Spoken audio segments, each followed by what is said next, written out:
네, 저 시간이 돼서 시작하겠습니다. 저는 서울대학교 국가미래전략원의 그 팬데믹 연구 클러스터의 책임 교수를 맡고 있는 의과대학의 임재준입니다. 오늘 참석해 주셔서 감사드립니다. 저희 클러스터에서 그 강연 시리즈를 진행하고 있는데요. 오늘이 세 번째입니다. 첫 번째 강연에는 경제학자를 모셨고 두 번째 강연에는 경영학자를 모셨고 오늘 세 번째 강연에는 인류학자를 모셨습니다. 오늘 강연을 맡아주신 박영수 교수님을 제가 잠깐 소개해 드리겠습니다. 박 교수님은 2008년에 서울대학교 의과대학을 졸업하셨고요. 그리고 서울대학교 사회대 인문대학의 인류학과에서 석사를 하셨습니다. 이후에 미국 스탠퍼드 대학에서 문화인류학으로 박사를 학위를 받으셨고요. 이후에 박사 후 연구원으로 독일 베를린 자유대학, 런던 대학, 그리고 하버포드 대학 미국에 일하셨고 미국 하버포드 대학에서 조교수로 일하시다가 올 3월에 서울대학교 의과대학 인문의학 교실에 조교수로 고국으로 돌아오셨습니다. 굉장히 특이한 고 소중한 커리어를 가지신 분입니다. 강의 제목은 코로나 팬데믹이 남긴 것들, 사회적 취약 집단과 공동체라는 제목입니다. 아주 기대되는데요. 박영수 교수님의 강의를 듣고 이후에 서울대학교 인류학과 박한성 교수님의 토론을 듣도록 하겠습니다. 박영수 교수님 부탁드립니다. 소개 잘 해주셔서 감사합니다. 저는 서울대 인문의학교실의 박영수입니다. 오늘 실은 코로나가 공동체에 남긴 것들을 이야기하기 위해서 실은 코로나보다도 결핵 이야기를 더 많이 하게 됐거든요. 실은 이 결핵의 어떤 역사적 경험이나 그런 것들이 어, 혹시 그 사람들에게 어떤 흔적들을 남겼는지, 그리고 거기 그런 역사적 경험들을 통해서 우리가 어떤 것들을 배울 수 있는지 그런 이야기가 더 많고요. 그리고 결핵 외에도 이제 제가 잠깐 연구했었던 에볼라에 대한 얘기가 조금 있습니다. 그 여러 교수님들과 청중분들이 이렇게 함께 해주셔서 정말 감사합니다. 캐나다 이야기부터 하려고 하는데요. 제가 일단 화면을 공유하겠습니다. 캐나다의 그 북쪽에 그 이누이트족 사람들이 사는 지역에 결핵의 유병률이 어, 캐나다 전체 일반 인구보다 상당히 높았는데요. 그래서 캐나다 정부가 한 70년 전에 1950년대부터 이 이누이트족의 결핵을 줄이기 위해서 결핵선을 도입하고 그 이누이트족을 남쪽에 있는 병원에 데려와서 치료하는 그런 보건 사업을 했는데요.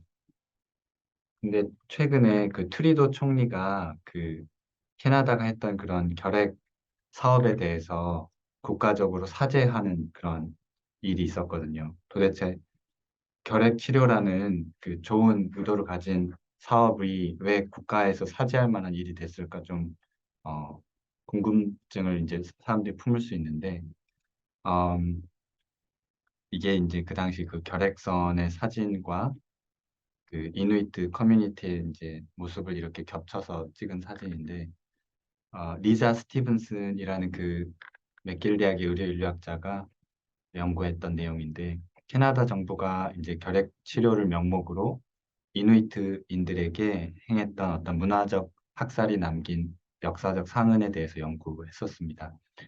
그래서 캐나다의 식민 정부가 이 이누이트 사람들을 결핵선에 싣고 멀리 캐나다 남부 병원에서 치료를 했었는데 어, 가족들과 생이별을 하게 된 거죠. 어느 날, 그 결핵선이 왔고, 사람들이 엑스레이를 찍었는데, 결핵이 있는 것 같다고 이제 가족들과 떨어지게 됐는데, 가족들이 그 결핵선에 탄 가족들의 생사를 알 수가 없었어요. 그래서, 그 가족들은 남부에 이제 백인들의 커뮤니티에 갑자기 떨어졌고, 그 이누이트 사람들의 이름을 발음하기 어려웠던 캐나다의 백인 의료인들이 환자들에게 이름 대신에 영어 이름이나 그 다음에 그 일련 번호를 부여하기 시작했어요. 그래서 심지어 이 사람들이 죽고 난 이후에도 그냥 무명의 공동묘지에 묻힐 뿐이지 그 결핵 환자의 가족들에게 생사 여부도 알리지 않았거든. 그래서 가족들은 그 결핵선이 나타난 뒤에 사라진 아내, 어머니, 딸, 아들을 애타게 기다렸지만 그 눈물에 젖은 녹음 파일 외에는 아무런 소식조차 남은 게 없는 거예요. 그리고 거기 결핵 치료를 위해 보내진 아이들은 가족들과 아무런 동의도 없이 백인 가정에 강제 입양되고 기독교 성경식 영어 이름이 지어지고 기숙학교에 보내져서 이누이터를 사용하지 못하고 영어만 쓰게 하고 입던 옷을 모두 버리고 서양식 옷만 입게 하고 이누이트의 모든 생활 방식을 버리고 자기들이 그 백인들의 삶의 방식을 강제하는 어떤 문화적 학살을 거기서 경험했죠. 컬처럴 제노사이드를 경험했는데 어, 제가 그 당시에 이런 가족을 잃었던 그 이누이트 사람의 어떤 녹음 파일이 영상으로 남은 게 있어서 그걸 잠깐 보여드리겠습니다.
어, 제가 이제 이 영상을 공유한 이유는 실은 이제 그 살, 가족을 잃은 이누이트 사람들, 그 사람들의 그 슬픔과 그 고통을 잘 보여주고 있다고 생각을 해서 이제 그 영상을 공유하게 됐고요.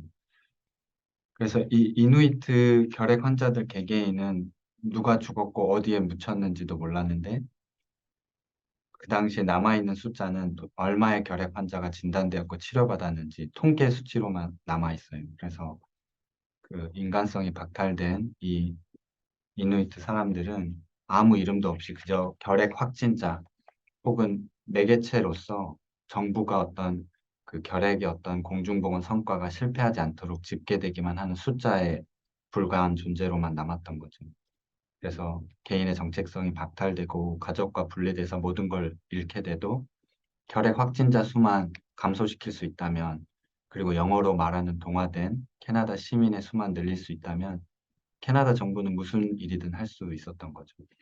그래서 이렇게 개인이 아닌 어떤 인구 집단에 초점을 맞추고, 그리고 어떤 개개인의 어떤 정체성이 아니라 생명의 유지와 생존만이 목적이 된 이러한 정부의 이누이트 결핵에 대한 접근을 그 리자 스티븐스는 어떤 익명의 치료다 혹은 관료적인 치료다 이렇게 불렀어요. 그래서 생명을 살린다는 미명하에 행해진 치료와 방역의 국가 폭력이 이누이트 사람들의 역사와 문화, 가족, 공동체 정체성에 어떤 지울 수 없는 상흔을 남겼습니다.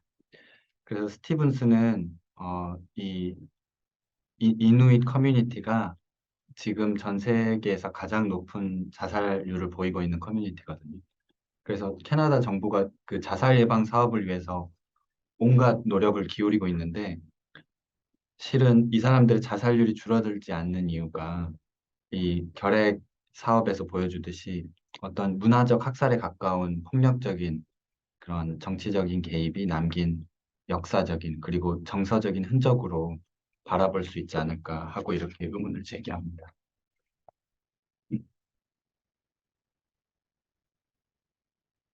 그래서 이제 그 캐나다의 경험을 한국의 어떤 초기 코로나 시기에 있었던 그 컨택트 트레이싱과 그거에 따른 어떤 사회적 낙인에 대입해서 좀 생각을 해보면 31번 확진자, 뭐 용인 66번 확진자, 그리고 일일 확진자, 치명률, 백신 접종률, 누적 사망자 이런 식으로 통계 수치로만 남은 혹은 그 동선으로만 남은 코로나 확진자들에게 도대체 코로나 이후에 무엇이 남았고 국가와 사회라는 공동체는 그들에게 어떤 의미를 갖게 되었을까?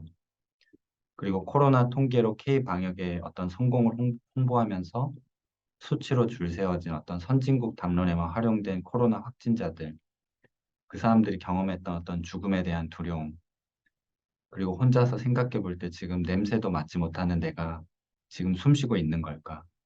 그 후유증을 예측할 수 없는 어떤 미래에 대한 불확실성, 몇 달째 집중을 못하고 기분이 처져 있는 롱 코비드를 앓고 있는 건 아닐까? 내가 2주간 시설 격리를 해야 한다면 혼자 남은 내 딸은 밥은 어떻게 해 먹을까? 공개된 확진자 경로 때문에 마을 사람들이 이미 나를 손가락질하는데 나는 앞으로 이 마을에서 어떻게 살아갈까? 내 목숨을, 내 사회적 체면을, 내 직장을, 내 가족을 살리는 것보다도 내가 남에게 전파하지 않은 것에만 관심 있는 나를 코로나 바이러스로 취급하는 국가는 그리고 의료인들은 내가 정말 아프고 죽어갈 때 나를 돌보고 살려낼 수 있을까? 나는 이 한국이라는 사회에 속한 사람인가? 아니면 코로나로 혼자 죽도록 내버려진 사람인가? 이런 질문들을 사람들이 제기할 수 있죠. 잠깐 이제 다른 이야기를 좀 하자면 제가 실은 그 유니버시티 칼리지 런던 그 런던 대학의 인류학과에서 신종 전염병 대응 사회과학 네트워크라는 프로젝트를 했었는데요. 어, 그 프로젝트는 이제 인류학자를 비롯한 여러 사회과학자들이 어, 그 에볼라에 대해서 취약 집단을 연구하는 걸로 시작을 했다가 그 코로나가 터지는 바람에 그 모든 연구의 그 관심이 이제 코로나로 쏠리게 되었는데 제가 연구했던 사람들은 그 원래는 그 민주 콩고 공화국에 들어가서 거기에 있는 사람들을 이제 에볼라 취약 집단으로 연구하려고 했었는데 그게 이제 IRB 허가가 안 나서 너무 위험한 곳이기 때문에 연구자들이 죽을 수 있다고 생각을 해서 이제 대신 우간다를 연구할 거를 이제 대안을 제시했는데 그래서 우간다에 와 있는 콩고 난민들을 연구했었거든요.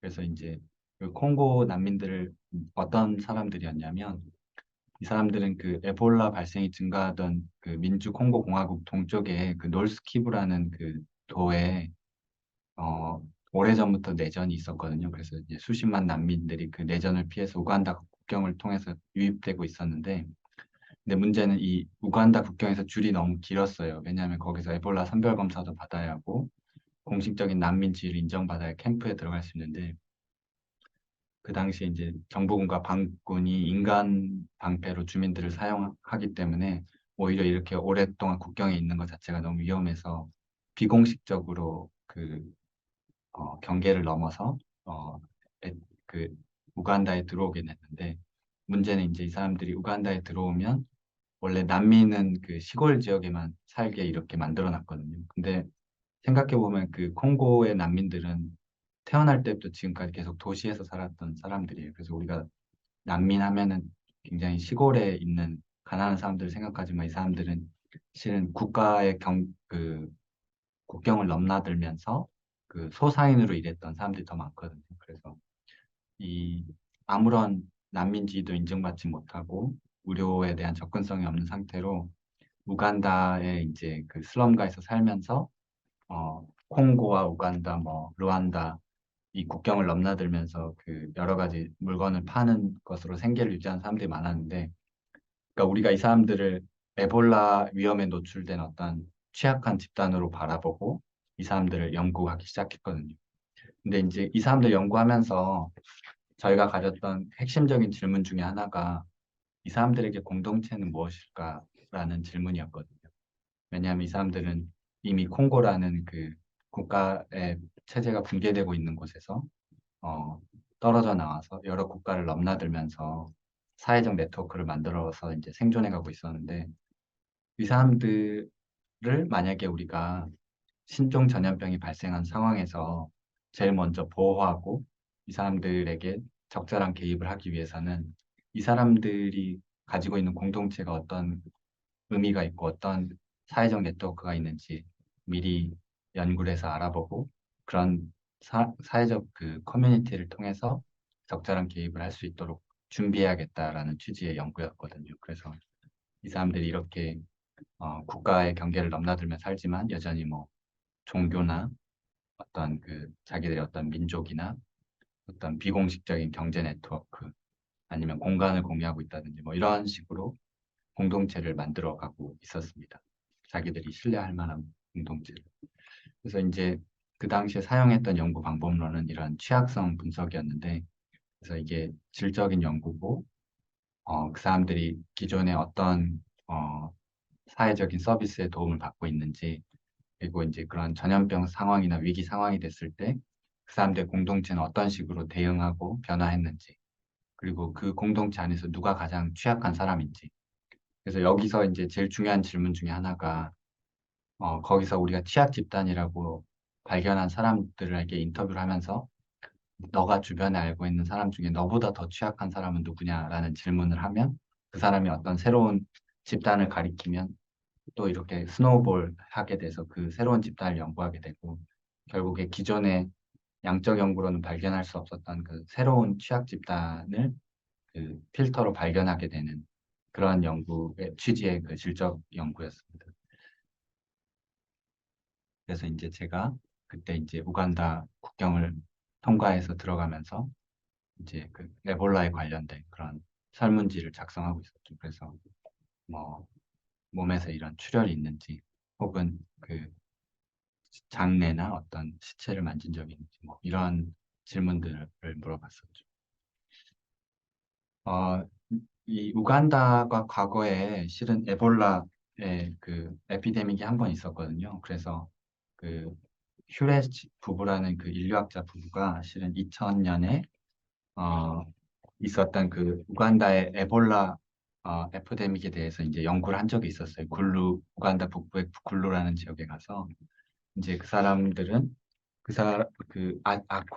아콜리라는 그 우간다에 있는 그 민족에 대해서 연구를 했는데 그분들에 대해서 연구를 하면서 이제 새로운 사실을 알게 된 게 이 에볼라가 오기 전에도 이미 이 사람들이 많은 사람들을 한꺼번에 그 질병에 빠뜨려서 죽게 하는 전염병을 이해하는 문화적인 그 관념이 있었던 거예요. 그래서 뭐 킬러 에피데믹이라고 뭐 이렇게 영어로 표현을 했는데, 그러니까 이런 전염병에 대한 어떤 토속적 설명 모델이 있었던 거죠. 그거를 이제 그 사람들이 계모라고 불렀는데, 이 계모는 뭐 바람처럼 특정 방향에서 불어와서 수많은 이들에게 영향을 미치는 어떤 악령에 의한 것이라고 생각을 했고, 이거 뭐 산이나 물의 신이나 조상에 대한 존경을 표현하지 않으면 생길 수 있다고 생각했는데, 과거에도 어떤 홍역이나 천연두의 역병이 있었을 때 이거를 어떤 계모에 의한 것이라고 사람들이 이해했었거든요.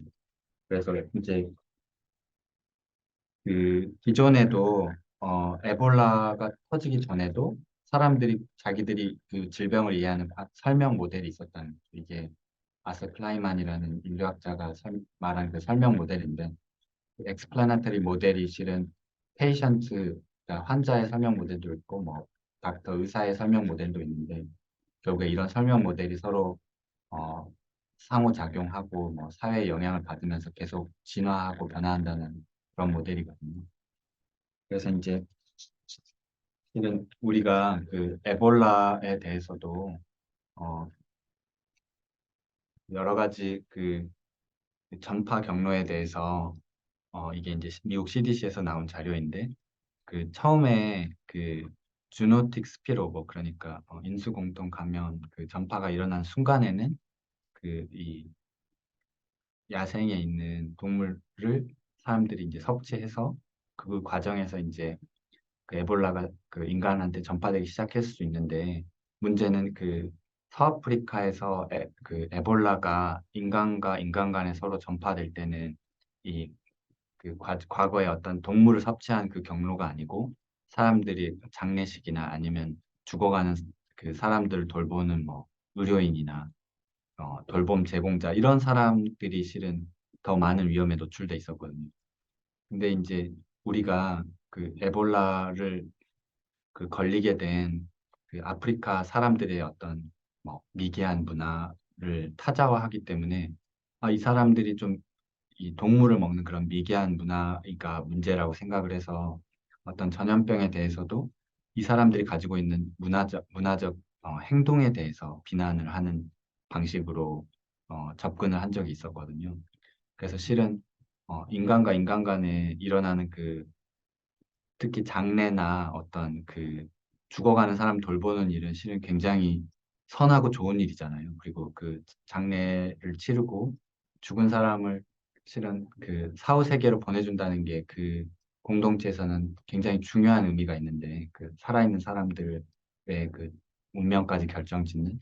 근데 이렇게 가장 좋은 일을 하는 사람들을 공격하는 게 실은 에볼라였기 때문에 그 이 사람들이 그 미개한 문화를 가지고 있어서 에볼라에 걸렸고 전파됐다는 그런 방식으로 이 사람들 비난하는 방식으로 접근하는 게 아니고 왜 이 사람들이 오랜 내전이나 붕괴된 의료 상황 때문에 자기들끼리 서로 돌보고 장례를 치르다가 에볼라가 전파되게 됐는지 이런 구조적인 문제에 초점을 맞추지 못하고 있는 것 아닐까 이제 이런 비판이 제기됐었죠.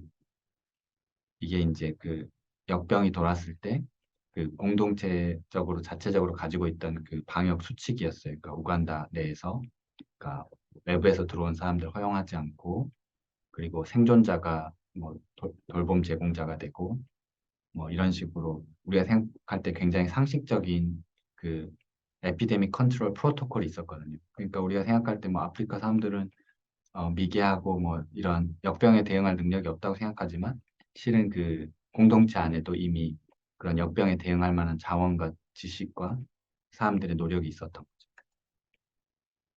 그래서 이제 또 공동체에 대한 의미를 한번 돌아보면 실은 이제 그 국제법원에서 그런 커뮤니티 인게이지먼트에 대한 이야기가 많이 나오고 있거든요. 그러면 거기서 말하는 그 커뮤니티, 지역사회는 도대체 어떤 의미일까? 우리가 흔히 생각하는 아프리카의 커뮤니티는 어떤가? 지리적으로 고립돼 있고 뭔가 현대 문명으로부터 동떨어진 과거의 풍습에 얽매여 있고 어떤 변하지 않는 정적인 마을의 모습이 그려질 수 있는데 그리고 그 마을 안에서 이루어지는 어떤 사람들 간의 사회적 상호작용은 뭔가 예상 가능한 일정한 패턴이 있고 사람들 간의 어떤 사회적 차별도 없고 동질적으로 구성된 주민들이 조화롭게 살아가는 어떤 평화로운 시골 마을 이게 우리가 생각하는 아프리카의 공동체 혹은 지역사회 이미지고 그 맥락 속에서 우리가 어떤 커뮤니티 인게이지먼트를 한다고 착각을 하고 살아가는데 실은 아까 말씀드렸던 그 아콜리 민족이라는 그 우간다 북부에 있는 그 에볼라 에피데믹을 겪었던 민족은 이미 1세기 전에 우간다가 이제 식민 지배를 겪게 되면서 서양의 생리학이 도입됐고 사람들이 몸이 아프면 제일 먼저 생리학적으로 그거를 설명하고 이해하려고 해요. 그리고 그 사람들은 그런 시골 마을에 거주한 사람들이 아니고 수백만 명의 민족이 도시에 거주하고 있거든요. 그리고 거기서는 과거의 어떤 이런 식민지배뿐만 아니고 우간다 내에서도 정부군의 어떤 국가 폭력, 그리고 반군의 폭력 이런 폭력들을 겪으면서 그 에볼라가 그 콩고에 파견됐던 정부군이 이제 북부의 그 반군들을 진압하러 오면서 자기들에게 전파됐다고 생각하고 있거든요. 그러니까 이런 식으로 아콜리 민족이 기존에 가지고 있던 어떤 문화적 패턴의 어떤 잘못된 것을 지적하기보다는 왜 그 사람들이 이 열악한 의료 환경 속에서 그 생리학적인 설명을 의료 서비스를 제공받지 못했기 때문에 이런 다양한 다른 공동체적인 대응을 할 수밖에 없는지 그것을 더 이해해야 된다는 그런 이야기를 합니다. 그 레이몬드 윌리엄스라는 그 영국의 유명한 이제 학자가 그 커뮤니티에 대해서 이런 이야기를 했어요. 이제 커뮤니티가 영국의 17세기, 18세기에서 어떤 그 사회적인 용어로 등장하기 시작했을 때 커뮤니티는 일반 평민, 그러니까 커먼 피플을 의미하는 거였다. 그러니까 이거는 어떤 소셜 클래스가 있는 지배층과 이 커먼 피플을 구분하는 개념이었고, 그래서 결국에는 그 중앙의 정치적 역동과는 동떨어져 있는 어떤 주변부 지역사회 내 어떤 친밀한 관계 이런 걸 의미하는 게 커뮤니티였고, 결국에는 커뮤니티 인게이지먼트 지역사회 참여라는 거는 이렇게 길들여지지 않고 저항하는 주변부에 있는 그 사람들을 중심에서 어떤 이 사람들 더 지배하고 컨트롤하려고 하는 거의 개념에서 커뮤니티가 나왔다고 생각을 한 거죠. 그러니까 이게 커뮤니티가 가진 어떤 허구적인 그 정치적인 측면을 지적하고 있는 거죠. 그 베네딕트 앤더슨은 이제 어떤 상상의 공동체, 그러니까 사람들이 인지하고 있는 그 경계, 어떤 상징으로 만들어진 그 구성물로서의 그 상상된 공동체, 이제 국가를 비롯한 그러한 공동체를 얘기했는데, 그러니까 에볼라의 전파 경로를 이해하고 어떤 사람들이 그 취약 집단이 됐는지를 이해하는데 실은 이 공동체의 개념을 우리가 그 유연하게 사고하는 게 굉장히 중요했거든요. 그래서 이게 실은 그 서아프리카의 2014년에 에볼라가 터졌을 때의 그 전파 경로를 보여주고 있는 지도인데 이게 그 공식적인 국가 경계, 그 기니의 국가이고 그 주변에 시에라리온이랑 라이베리아가 있는데 잘 보시면 이 기니의 이 시에라리온, 라이베리아 이 국경 지역에서 처음 에볼라가 발생했는데 그 기니의 어떤 공식적인 도로를 따라서 수도의 코나크리로 먼저 전파된 게 아니고 실은 도로가 깔려 있지 않은 이 국가의 경계를 넘어서 시에라리온과 라이베리아 수도에 먼저 프리타운과 mon로비아에 전파됐거든요.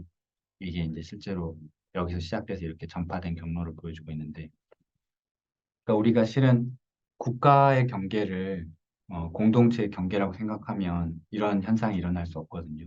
근데 실은 그 이렇게 전파된 역, 경로에는 오랜 역사적 배경이 있었어요. 왜냐하면 이 사람들을 그 숲에 거주하는 사람들이라고 불렀는데, 그러니까 포레스트 피플이라고 불렀는데, 이 사람들은 어, 실은 이 지금의 국가의 경계가 그 식민지 제국에 의해서 그어진 경계이거든요. 그러니까 뭐 프랑스 제국의 경계, 영국 제국의 경계였는데 이 사람들은 프랑스 제국에서 쳐들어오면 도망가면서 우리는 실은 영국 제국의 식민이다. 또 영국 제국에서 쳐들어오면 우리는 실은 프랑스 제국의 식민이다. 이런 식으로 도망 다녔거든요. 그리고 이 기니의 수도에 있는 그 무슬림들은 그 실은 이 사람들을 잡아다가 이제 노예로 파는 그 노예무 역상들이. 그래서 이 숲에 사는 사람들은 이 제국의 경계를 넘나들면서 자기들만의 어떤 커뮤니티와 네트워크를 만들어 왔었던 거예요.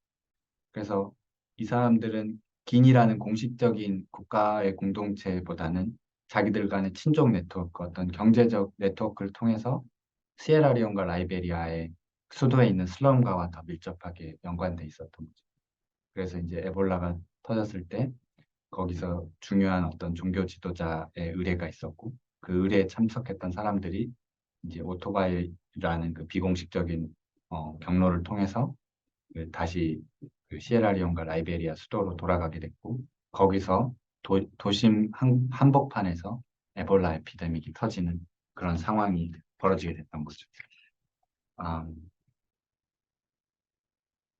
그래서 이제 이런 사람들이 실은 에볼라에 대한 치료를 하러 온 외국인들과 그리고 에볼라 치료를 명목으로 국가에서 보낸 군대들 이런 사람들이 자기 커뮤니티에 찾아왔을 때는 과거에 그 사람들이 가지고 있던 역사적 트라우마가 되살아났었어요. 왜냐하면 이 지역은 오랜 내전으로 실은 똑같은 셔츠, 흰색 셔츠만 입은 사람만 봐도 실은 어, 어떤 반군이나 어떤 정부군이 또 쳐들어온 건지 알 수가 없기 때문에 사람들이 도망가야 되거든요. 그러니까 뭐 국경 없는 의사의 사람들이 똑같이 하얀색 티셔츠를 입고 나타나도 이 사람들에게는 혹시 이 사람들이 자기들을 죽이러 온 군인들이 아닐까 의심하고 도망가야 되는 거죠. 그리고 실제로 에볼라 전파 예방을 위한 지역사회 뭐 커뮤니티 인게이지먼트 캠페인들이 중앙정부의 어떤 정치적 목적에 맞는 선거 동원의 형식으로 이루어진 것도 이 사람들의 의구심을 더 확신하게 했었어요. 그래서 이 사람들이 속한 공동체가 어떤 것인지 이해했더라면 실은 이 사람들이 더 에볼라의 그런 국가적 통제나 아니면 외부 단체들의 개입에 좀 더 이렇게 저항하는 거에 대해서 잘 이해할 수 있었겠죠. 그래서 이 당시에 그 수많은 인류학자들이 서아프리카에 투입돼서 왜 이 사람들이 에볼라 컨트롤에 저항하는지 이해하려고 노력을 했었습니다.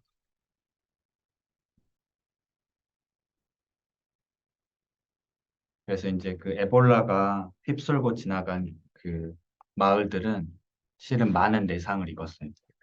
이제 그 주민들은 의료기관을 방문하는 걸 꺼리게 됐고, 의료진들과 백신 접종을 비롯한 모든 의료 행위와 연구자들의 방문의 진위에 대해서 의심하게 됩니다. 그래서 에볼라 기억을 떠올리게 하는 어떤 개인 보호 장구 같은 이미지나 구급차의 소리, 클로린의 냄새마저도 피하게 됩니다. 주민들은 국경 없는 의사회와 적십자 의료진들을 공격했고 구급차와 군인들의 출입을 막기 위해 마을로 통하는 다리에 불을 지르고 있습니다.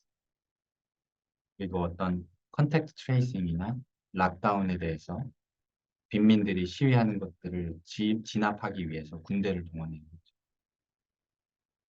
그래서 이런 것들이 생각을 해보면 우리가 이제 코로나가 끝나는 마당에 코로나는 우리 사회에 어떤 기억들을 남겼나 그런 것들을 좀 질문하게 한다는 생각이 들었거든요. 어, 이거는 그 라이베리아에서 실은 그 에볼라가 시작됐을 때 사람들이 왜 이 불확실한 그 새로운 전염병에 대해서 어떻게 대응해야 될지 모를 때 그 정부에서 어떤 루머를 흘리고 잘못된 대응을 했을 때 이게 더 불신을 키워서 결국에는 계엄령까지 동원돼야 되는 그런 악순환이 됐는지를 설명하고 있는 거고요. 그리고 이런 그 에볼라가 가져온 사람들의 그 불안정성의 문제가 단순히 어떤 뭐 정치적인 그런 혹은 뭐 보건의료적인 그런 문제뿐만 아니고 이 사람들의 경제적인 그리고 뭐 음식에 대한 공급 아니면은 사회적인 신뢰 문제까지 다양한 문제들과 엮여서 복합적인 그런 어, 불안정성을 낳았다는 이야기고요. 어, 근데 그 우리가 또 잊고 있던 사실이 문화라는 것은 계속 변하거든요. 그리고 그 지역사회 공동체도 무력하게 그냥 그 전염병에 당하고만 있는 게 아니고 자기들만의 어떤 새로운 대응 방식을 만들어내요. 그래서 사람들이 이제 그 에볼라 치료센터에 어, 가는 그 앰뷸런스를 기다리다가 죽는 사람도 많고, 실은 에볼라 치료센터 가서도 죽는 사람들도 많고, 이 정부에 대한 신뢰가 없기 때문에 우리나라에서도 실은 뭐 그 확진자들 중에서 집에서 자가격리 하다가 제때 치료를 못 받고 죽은 사람들도 있고 그렇잖아요. 그리고 뭐 실은 그 코로나 이외의 질환이 있을 때도 공공병원들이 다 코로나 전담병원이 되면서 그 다른 질환을 때문에 치료를 못 받고 죽은 사람들이 있었는데 어, 이 정부를 불신하고 있었던 많은 지역사회 주민들은 사랑하는 가족들을 낯선 이들에 둘러싸여서 그런 치료센터에서 쓸쓸하게 죽고 아무렇게나 시신이 처리되는 것을 선택할 수가 없어서 차라리 이런 에볼라 방역 체계에서 스스로 고립시키는 전략을 택하게 됩니다. 그래서 이 사람들이 이제 그 자체적으로 만든 그 PPE를 보여주고 있는 거고요. 어, 그래서 사람들은 그 에볼라 핫라인에 전화를 걸어서 그 어차피 오지도 않을 앰뷸런스를 기다리기보다는 자기들 전통적인 그 프로토콜에 따라서 사람들 격리하고 정성 어린 방식으로 돌보고 그렇기 때문에 어떻게 보면은 에볼라 치료 센터보다 더 낮은 치명률을 보인 마을들도 있었거든요. 물론 그걸 뭐 그러니까 일반화하기 힘든 이야기지만 그리고 이제 그 아까 말씀드린 대로 마을에 대책팀을 마련하고 환자를 감시하고 치료 우선순위를 선별하고 마을 차원에서 치료 장례, 환자 격리, 이동 통제를 수행하는 그런 모습들을 보이기도 했습니다. 그러니까 이런 커뮤니티에서도 사람들이 대응할 능력이 있는 거죠. 그리고 이거는 그 에볼라가 터졌을 때 커뮤니티에서 취약 집단은 어떤 사람들이 있었는지 뭐 예를 들어서 그 주로 이제 다른 사람에게 돌봄을 제공하는 사람들이 위험하죠. 그리고 그뭐 혼자서 격리하는 사람들 뭐 이런 사람들이 이제 위험하다고 하는 건데 우리가 생각할 때 아까 말한 대로 지역 사회는 동질적인 집단이 아니고 실은 성별과 나이 뭐 사회적 계급에 따라서 굉장히 분화된 집단이거든요. 그래서 우리가 흔히 지역사회에 참여를 한다 그러면은 그 마을에서 제일 힘 있는 사람들을 찾아가게 돼요. 뭐 종교 지도자나 아니면 제일 나이가 많은 사람이나 이런 사람들만 몇 명 인터뷰하고 나서 그 사람들의 생각을 통해서 어떤 지역사회에 참여를 하는 경우가 많은데 근데 그 공동체에서 실은 그 전염병이 터졌을 때 제일 위험한 사람들은 이렇게 힘 있는 사람들이 아니고 가장 먼저 어떤 의료 서비스나 사회적 서비스에서 배제되는 사람들이거든. 그래서 그런 사람들을 먼저 찾아내서 어, 인구 통계에도 잡히지 않는 사람들, 뭐 여성들, 뭐 종교적 민족적인 뭐 성소수자들, 비정규직 노동자들, 외국인들, 난민 이런 사람들을 먼저 돌봐야 했던 거죠. 아, 이제 에볼라 얘기를 잠깐 마치고 제가 다시 이제 그 결핵 얘기로 돌아가려고 하는데요. 제가 그 해버포드 대학에서 개설했던 수업이 중에 어, 첫 번째 수업이 하나가 이제 이 역사적 트라우마에 대한 수업이고 그리고 마지막으로 개설한 수업이 바로 이 전염병의 그 정치 경제에 대한 수업인데 제가 이제 2020년에 처음 해버포드 대학에 가게 됐을 때는 코로나 때문에 그 다 화상으로 강의를 했었거든요. 그래서 이 역사적 트라우마에 대한 수업을 했었는데 그 수업의 내용이 뭐 홀로코스트, 뭐 원주민 학살, 노예제 이런 전쟁, 한국 전쟁이나 베트남 전쟁 이런 전쟁들이 남긴 그 세대를 넘나드는 트라우마가 지금 사회의 여러 가지 사람들의 고통과 사회 문제를 이해하는데 어떤 틀을 제공할 수 있나 이런 거에 대한 수업이었는데 마침 미국에서 그 블랙 라이브스 매터 운동이 확산되고 있었고 그 미국의 학계 자체를 탈식민화해야 된다는 논의가 한참 하고 있을 때였습니다. 그래서 그 제 수업을 듣는 학생들이 소수민족이나 이민자 자녀들이 많이 있었는데 이 학생들이 제 수업을 들으면서 자기가 살아왔던 그 삶의 과정에 대해서 돌아보고 자기들의 정체성에 대해서 고민하기 시작했던 학생들이었어요. 근데 이제 2020년에 10월 26일에 제가 있던 곳이 필라델피아에서 가까운 곳이었는데 필라델피아 경찰이 월레스 walter 주니어라는 흑인을 총으로 살해하는 사건이 발생했어요. 그래서 이 경찰 폭력에 항의하면서 시위에 앞장서기도 하고 학생들이 감옥에도 갇히기도 했는데 그리고 학생들이 이제 결국에는 동맹 휴학까지 이어졌거든요. 근데 나중에 이제 저는 그 해외에서 화상으로 수업을 하고 있었는데 그 동맹 휴학과 그 시위를 주도한 학생들이 제 수업을 듣는 학생들이었더라고요. 그래서 그 제 수업을 듣는 학생들이 어, 그 역사적 트라우마에 대한 수업을 들으면서 지금 미국 사회와 미국 학계에 대한 그 자기들의 어떤 분노를 표출하기 시작했던 거죠.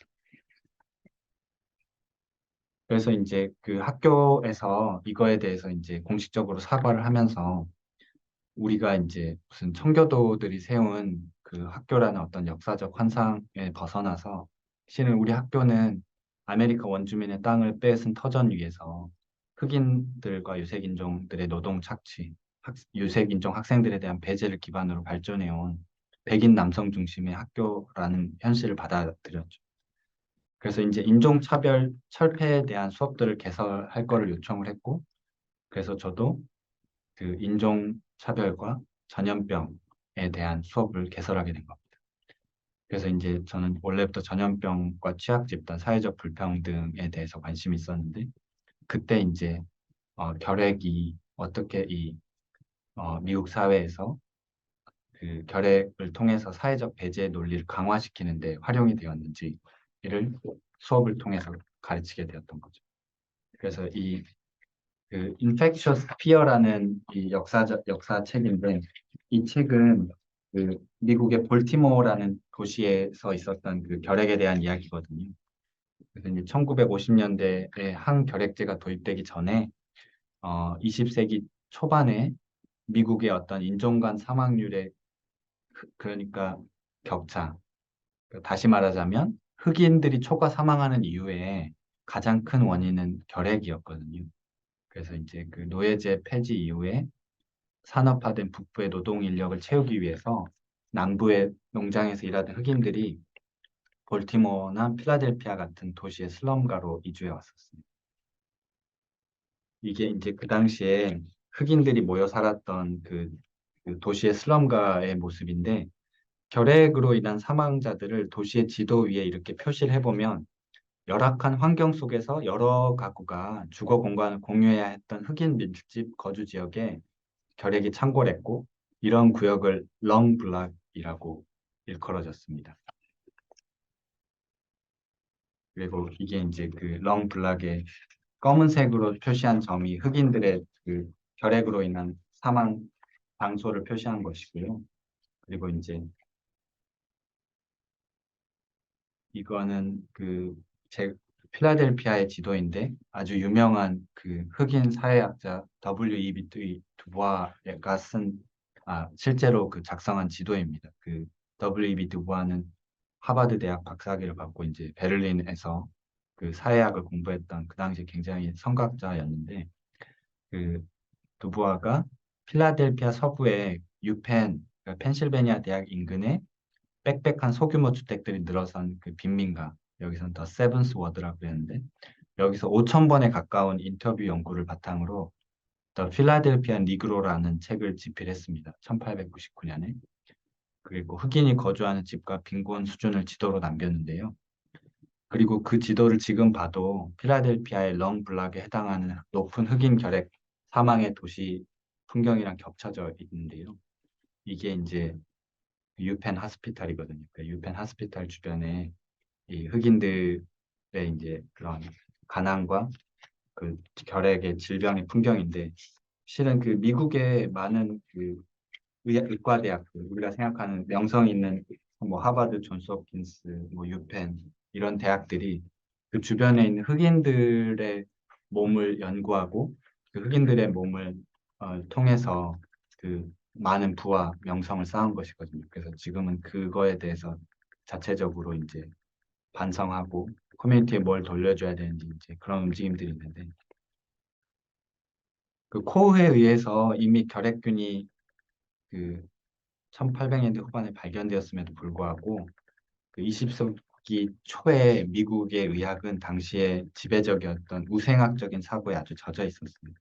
그래서 주류의 백인 의사들은 흑인 집단의 높은 결핵 사망률의 원인을 어떤 흑인들이 가지고 있는 선천적인 유전적인 결함에서 찾았어요. 그 흑인들은 태어날 때부터 결핵에 걸릴 수밖에 없는 약한 사람이고 원래 자연 속에서 그냥 그 농사 짓고 이래야 되는데 도시에 와서 도시 환경에 오면서 문명에 적응하지 못해서 결핵에 걸린 것이다. 뭐 이런 식으로 설명을 했는데 이런 근거 없는 인종차별적 편견을 비판하면서 그 드부아를 비롯한 흑인 학자들과 의료인들이 흑인의 낮은 사회경제적 지위로 인해서 실업이랑 빈곤이 발생하고 영양실조, 열악한 주거환경, 가혹한 노동조건 그런 결핵의 환경적 원인들을 지목했었죠.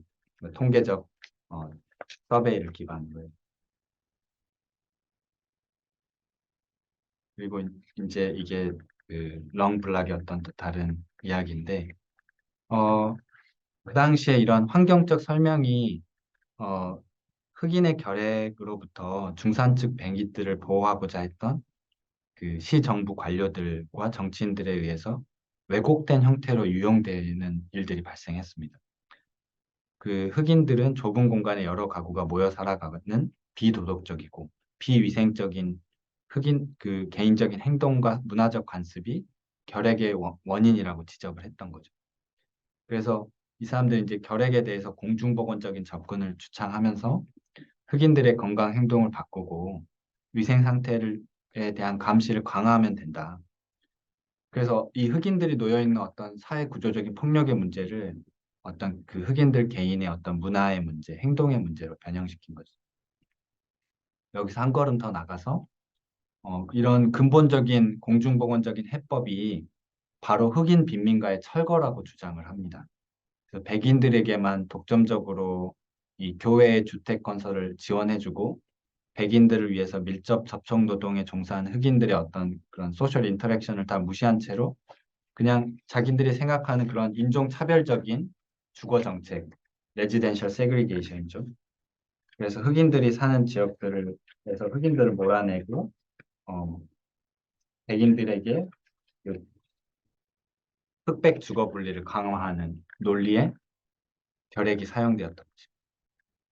그러니까 이게 생각해 보면은 좀 충격적일 수 있는 게 그 결핵이라는 그 결핵 환자를 치료하고 결핵을 그 컨트롤한다는 그런 공중보건적인 논리가 어떻게 보면 굉장히 긍정적이고 선한 의도로 만들어진 논리라고 생각할 수 있는데 그게 오히려 흑인들을 쫓아내고 레지덴셜 세그리게이션을 강화하는 논리로 사용되었던 거죠. 그리고 이제 이후에 항결핵제랑 대규모 엑스레이 선별 검사가 나와서 어떤 결핵 유병률의 인종 간 격차가 현격히 줄어들었는데 근데 그게 어떻게 보면 공중보건적인 진보이지만 그 당시 이 결핵이랑 도시 주거 환경을 둘러싼 어떤 진정한 정치적 변화에 대한 논의가 한참 떠오르고 있던 시점에 이 항결핵제랑 어, 엑스레이 선별 검사가 나오는 바람에 그게 정치 의제에서 탈락되는 탈정치화되는 결과를 또 가져왔습니다. 그래서 이제 그 코로나19 초기에 있었던 일들을 또 생각을 해봤는데 한국의 미디어는 그 당시 어떤 특정 집단에 속한 개인들의 일탈적인 행동과 문화 그리고 그들의 어떤 밀접 접촉, 이동 궤적에 초점을 맞춰서 감염자가 되는 것에 대한 낙인을 찍는 도덕 역학, 그러니까 모랄 에피데미올로지라는 그 현상이 등장을 했었는데요. 그래서 이런 취약 집단들이 원래 전염병에 노출될 수밖에 없었던 노동, 주거 환경, 도시 환경에 대한 정치적 논의는 금방 뒷전으로 밀려났죠. 그래서 코로나19 백신 등장이랑 수급 문제가 오히려 정치화된 방역의 일면만 보여줬고 공공의료를 비롯한 의미 있는 과제에 대한 논의가 어, 결국에는 이루어지지 못하고 예, 탈정치화시키는 상황으로 이어지지 않았나 생각을 해봤습니다. 그다음에 이제 이 결핵에 대한 마지막 얘기로 넘어가려고 하는데요. 이 이거는 LA에 있었던 결핵이 어떻게 그 LA에서 이미 살고 있던 그 히스패닉들과 이주민들을 쫓아내는데, 그러니까 이주민들을 어 디포테이션, 그러니까 퇴출시키고 강제 출국시키는데 결핵이 어떻게 논리로 활용되었는지에 대한 역사 이야기입니다. 그래서 이 전염병의 창궐이 어떤 취약 집단을 보호하기 위한 공중보건과 사회보장적 조처들로 이어진 게 아니고 그런 사회적 배제를 오히려 공고히 하는 결과를 가져왔는데요. 그래서 미국 사회에서 20세기 초에 결핵이 흑인 빈민들의 질병으로 이해됐다면 지금 21세기의 결핵은 특히 이제 다제내성 결핵을 가지고 오는 이민자들의 질병으로 인식이 되고 있습니다. 그래서 반이민 정서를 대변하는 정치인들이 이민자들이 들여올 수 있는 이 다제내성 결핵에서 반이민 법안들의 근거를 찾고 있거든요.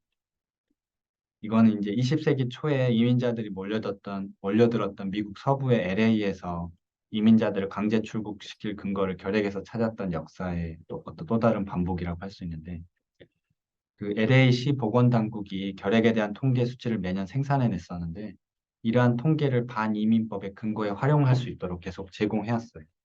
근데 그 당시 결핵 진단은 과학적으로 약간 불확실한 상황이었고 결핵에 대한 어떤 사회적 낙인 때문에 중산층의 그 뭐 백인 의사들을 볼 수 있는 환자들은 개업이들에게 결핵 진단을 비밀로 해줄 것을 요구했고 결국에 이런 사보험이 없는 가난한 이민자들만 공공병원에서 사망하고 빈민 환자들에게만 결핵의 진단명이 붙여지게 돼서 통계에서 그들의 비중이 확대 해석된 것이었습니다. 그래서 결핵 환자들이 끊이질 않는 어떤 기침이나 가래, 피골이 상접한 그런 겉모습이 그 당시 공중 도덕과 도시 거리의 풍경을 훼손하는 불쾌한 존재들이라고 낙인이 찍혀졌고 결핵 치료제가 없던 당시에 결핵 환자들이 만성화된 그런 외양들이 공공의료 체계의 어떤 재정적 부담으로만 그려졌죠. 그래서 그 당시에 이제 비용 효과 분석을 한 자료들이 남아 있는데 이런 비용 효과 분석에 의거해서 결핵으로 인해서 노동력을 일시적으로 상실한 백인 거주자들은 그들의 쾌유를 위해서 결핵 요양소, 세나토리움을 짓는데 시의 재정을 사용하게 됩니다. 근데 반대로 멕시코 이민자들의 입원 기간과 의료 비용을 계산해서 그들이 강제 출국시키는 게 비용 효과적이라는 그런 결과를 내놓죠. 그래서 결핵뿐만 아니라 그 당시 20세기 초에 스페인 독감의 대유행 시기에도 어떤 뭐 가혹한 노동과 거주 조건 때문에 이 사람들이 전염병의 희생자가 됐다기보다는 생물학적 인종적으로 질병에 취약한 멕시코 이민자들이 오히려 전염병을 전파하는 원인으로 지목되었던 거죠. 그러니까 취약 집단이 슈퍼 스프레더라고 이해되었던 거죠.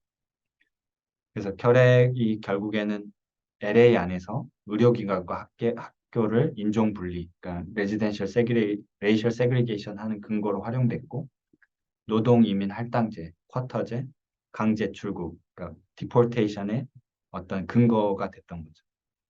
근데 그 사람들 중에서는 생각해 보면은 멕시코에서 태어난 게 아니고 캘리포니아에서 태어나서 자란 멕시코계 미국인들도 있었거든요. 근데 이런 멕시코의 미국인들은 미국 시민임에도 불구하고 결핵 환자라는 이름으로 결핵 치료에 대한 접근성이 확보되지도 않는 멕시코로 편도 기차편만 주어진 채로 각혈을 하고 있는데도 쫓겨나는 그런 일들이 발생을 했습니다. 네, 이게 이제 우리가 코로나 시기 초창기에 겪었던 일들을 좀 생각해 보게 했는데요. 그래서 이제 항상 이런 전염병의 유행이 비난의 표적이 될 만한 전염성이 강한 우리 안에 소외된 타자를 찾게 하는데 그래서 공동체 외부에서 온 특히 외국인들과 위생 상태가 좋지 않은 열악한 주거 환경에 사는 가난한 사람들이 항상 전염병의 어떤 보균자나 전파자로 이해가 되죠. 그래서 코로나19 시국에서 제일 먼저 제한 중국인과 조선족 이주민들에 대한 혐오와 배제가 분출이 되었었죠. 그 다음은 중국과 해외에서 유입된 해외 거주 내국인들의 집단 격리 시설 도입에 대한 반대가 있었고, 그리고 국내에서 확진자가 증가했던 뭐 대구 같은 지역 주민들을 비롯해서 확진자 급증의 원인이 된 사건에 노출된 뭐 성소수자들이나 종교적인 소수자들이 표적이 되었습니다. 그렇게 우리가 열심히 우리 안에 타자를 찾던 중에 결국에는 한국의 코로나 확진자 수가 급증하니까 우리 자신이 바로 해외에서 그 입국을 꺼려하는 위험 대상 집단이 되었다는 사실을 깨닫게 됐죠. 그리고 더 시간이 흘러서 우리를 배제하던 유럽과 뭐 북미의 국가들도 결국에는 코로나 핫스팟이 되었죠. 그래서 인간의 신체 밖에서 결국 무생물로 존재하는 바이러스가 어떻게 이런 사회적 관계로 얽혀있는 우리 서로를 서로로 타자로 만들었는지 이런 것들을 좀 생각하게 합니다. 그래서 코로나19 상황에서 그 자국민 보호를 최우선으로 해가지고 한국뿐만 아니고 카타르나 싱가포르에서도 이주 노동자 거주 지역과 공간을 대상으로 한 이동 통제가 있었고 이주 노동자들을 중심으로 한 결국에 집단 발병, 인권 침해의 문제를 낳았었는데요. 그래서 전염병 상황이 되면 결국 누가 이 국가라는 상상된 정치 공동체에 소속돼 있고 누가 배제되어 있는지를 근본적으로 드러낸 일들이 벌어졌던 그래서 우리나라에서도 코로나19 초기에 중국과 국경 통제를 해야 된다. 뭐 중국인 입금 금지하고 외국인은 무료 코로나19 검사나 치료, 뭐 마스크에서 모두 배제해야 된다. 그리고 더 나가서는 국내에 거주하는 이미 코로나 이전부터 거주했던 중국인들까지 다 강제 출국까지 시켜야 된다. 뭐 이런 논의들이 있었거든요. 그러면은 전염병이 기존의 어떤 인종 혐오나 이주민 배제의 정치를 어떻게 강화할 수 있었는지 살펴볼 수 있었죠.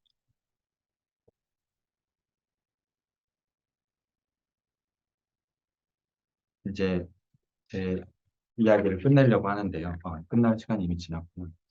그래서 이제 제가 런던에서 같이 연구했던 데이빗 나피어라는 슈퍼바이저가 란셋 커미션 페이퍼를 이제 문화와 건강의 커미션 페이퍼를 썼었는데 그때 나왔던 란셋의 표지에 있던 말이거든요. 그러니까 한마디로 하자면은 이 보건 의료에 있어서 체계적인 문화에 대한 체계적인 무시가 어떻게 보면은 전 세계의 건강 수준을 높이는데 가장 큰 장애물 중에 하나다. 이제 이런 얘기를 했었는데 우리가 코로나 유행 당시에 살펴봤듯이 이제 각 나라마다 그리고 문화마다 그 코로나에 대응하는 양식들이 굉장히 달랐는데 우리가 이제 문화를 생각을 해볼 때 문화를 개념은 실은 어떤 공유된 가치나 관념에 기반한 사람들의 행위나 생활 방식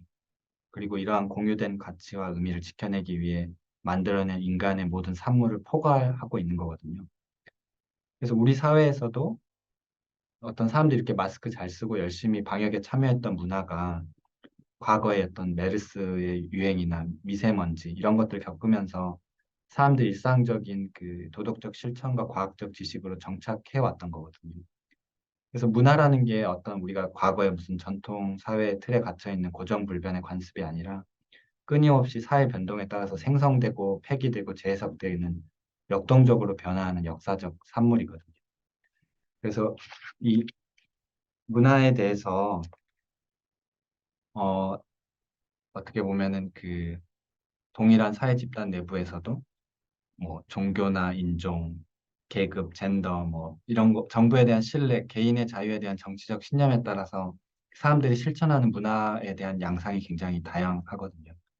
그래서 뭐 실은 마스크나 백신을 국가에서 공급해야 하는지에 대한 정치적 결정이나 마스크와 백신을 공공재로 바라봐야 하는지, 제한된 예산을 어떤 공적 마스크나 백신 보급에 편성해야 될지, 근본적으로 방역에 사용돼야 될 예산이 경제적 희소성에 의해서 제한돼야 한다고 바라봐야 하는지, 이런 모든 중요한 결정들이 우리 사회에서 역사적 과정에 의해 형성되어 온 시민들과 정책 경쟁 결정자들이 공유하고 있는 어떤 공공성이나 정의에 대한 가치와 신념의 문화에 기반하고 있거든요. 그래서 우리가 어떤 건강의 문화적 결정 요인을 연구할 때 문화가 단순히 어떤 건강이란 종속 변수에 영향을 미치는 조작적으로 정의할 수 있는 독립 변수로 측정하는 것에 국한되지 않고 실은 뭐 보건의료계뿐만 아니라 정부나 시민사회에서 암묵적으로 통용되고 있는 보편적이라고 믿어지는 가치, 논리, 근거, 정책이 혹시 우리가 가지고 있는 어떤 고정관념에서 비롯된 것이 아닌지 의문을 제기하고 이거에 변화를 가져올 수 있는 어떤 사회 변동이나 정치적 실천을 탐색하는 것도 어떤 문화의 영역으로 확장할 수 있다고 생각을 했습니다. 그래서 여기까지 어, 제 발표를 마치도록 하겠고요. 어, 네, 예, 교수님. 박영수 교수님, 대단히 네, 감사합니다. 감동적인 내용을 아주 담담하게 말씀해 주셔서 더 울림이 큰 것 같습니다. 오늘 토론은 서울대학교 인류학과의 박한선 교수님께서 맡아주셨습니다. 박 교수님은 인류학자, 특히 신경인류학자이시고요. 또 정신건강의학과 전문의이시기도 합니다. 박한선 교수님 부탁드립니다. 네, 소개받은 박한선입니다. 박영수 교수님, 아주 의미 있고, 또, 마음이 좀 무겁게 만드는 발표 잘 들었습니다. 간단하게, 이제, 박영수 선생님이 얘기하신 거에 대해서 제가 뭐 덧붙일 그런 능력은 없지만, 그래도 몇 가지 부분에 대해서 좀 토론에, 앞으로 이 자유 토론에서 좀 논의할 만한 부분들에 대해서 몇 개 좀 짚어보고, 제 의견도 살짝 더하는 방식으로 토론을 좀 진행해 보겠습니다. 그 2020년 이제 여름쯤에 이제 갑자기 긴급하게 연구가 하나 발주가 돼서 저도 참여를 했습니다. 코로나19 유행에 따른 일반 인구 및 특수 취약 집단 정신건강 사회심리 영향 평가라는 긴 제목의 연구였는데요. 당시에는 이 연구가 발주가 되면서도 동시에 코로나 상황이 이제 금방 끝나지 않을까, 연구가 의미가 있을까, 이제 이런 식의 우려도 연구원들 사이에서 좀 있었습니다. 근데 뭐 그걸 우려라고 하면은 뭐 좀 말이 좀 이상하긴 합니다만, 그런데 결국 걱정했던 것처럼 이제 3년 이상, 또 지금도 계속 유행하고 있죠. 코로나19 대유행이 미친 사회적, 정신적 뭐 영향에 대한 연구는 뭐 아주 많습니다. 그리고 문화적 반응에 대한 연구들도 쏟아지고 있습니다. 누가 힘들어하고 또 어떻게 힘들어하는지에 대한 이야기입니다. 그런데 왜 그러는가에 대한 연구는 상대적으로 좀 적은 편입니다. 사실 그 왜를 알아야 문제를 해결할 수 있는 방법도 보이기 마련입니다. 저희 연구는 이제 일반 인구 집단에서 그 사회적 하위 집단, 그리고 맥락적 하위 집단을 포함해서 양적 연구를 진행을 했고, 또 특수 취약 집단한테 질적인 이제 인터뷰를 진행을 했고, 또 이세부에서는 확진자와 가족에 대한 연구를 진행했습니다. 아직 결과는 분석 중입니다. 대략의 연구 결과들은 이제 다음과 같은데요. 기본적으로 이 질병, 특히 감염병이 유행할 때 사람들이 느끼게 되는 여러 가지 태도 중에서 수능이나 생애사, 외집단 태도, 보수적 태도, 또 진화적 적합성 등 통상적으로 좀 많이 사용하지 않는 그런 척도들을 많이 적용을 하려고 노력을 했었습니다. 질적 연구에서도 마찬가지로 다양한 취약 집단을 대상으로 나눠가지고 맥락에 따라서 나누어서 분석을 진행을 했습니다. 연구 결과를 다 소개할 수는 없는데요. 저희가 PVD, 즉 Perceived Disease Vulnerability라고 하는 그런 척도를 사용을 해서 취약 집단을 나누려는 시도를 했었습니다. 이 PVD는 각각의 개인이 느끼는 질병에 대한 취약성을 신체적 취약성과 감염 취약성으로 나누어서 이제 분석하는 도구입니다. 근데 이 연구 결과에 따르면 여성이 고령자가 더 취약하게 느끼는 것으로 나타났습니다. 또 나이가 증가하면서 증가하는 취약성은 10세 이후부터 계속 증가하는 경향이 있었는데 20, 30대에서 느끼는 이 PVD가 높은, 이해하기 조금 어려운 현상은 아마 미래에 대한 불확실성과 경제적 어려움에 의해서 매개되는 걸로 추정을 했습니다. 또한 경제적으로 어려운 로우 인컴 그룹에서도 PVD가 높은 경향을 보였습니다. 즉, 그 질병이 유행할 때 이제 나타나는 여러 가지 이 취약 집단의 그 현상은 정신적인, 심리적인 그런 반응들은 그들이 이미 가지고 있는 사회적인 취약성과 매개돼서 나타나는데, 그것을 추동하는 가장 중요한 죄송합니다.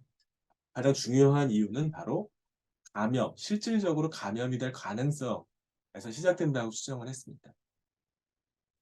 작년 말에 마다가스카르의 이제 서남부 지역에 있는 미케아족 수렵채집 사회를 방문을 했는데요.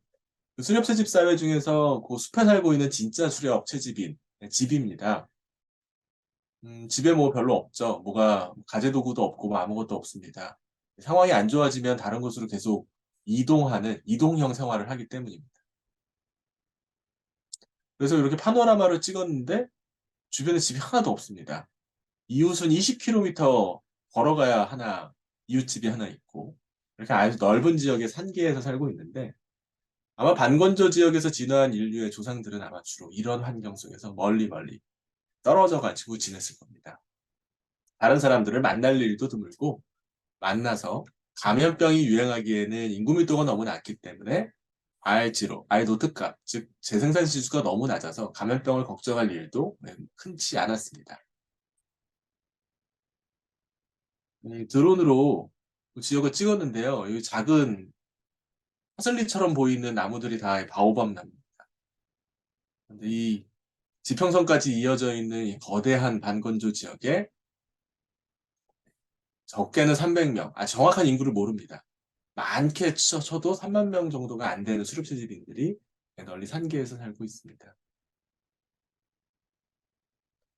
여기는 수렵채집 사회가 살고 있는, 그래서 인들이 살고 있는 미케아족과 그리고 이제 일반적인 소위 문명화된 도시의 경계에 있는 마을입니다. 여기에 베이스 캠프를 치고서 이제 답사를 진행을 했는데요. 제법 이 집들이 옹기종기 모여 있고 집에서는 개나 닭, 돼지 등을 키우기도 합니다.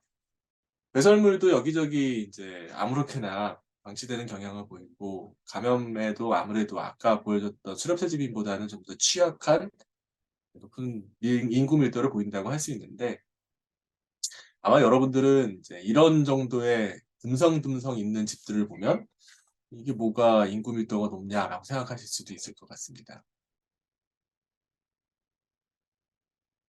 여기는 이제 안타나나리부라고요. 그 마다가스카르의 수도입니다. 마다가스카르는 그 세계 최빈국 중에 하나지만 그래도 수도에는 이렇게 달동네도 산동네도 있고 집들이 다닥다닥 모여 있는 걸 알 수 있습니다.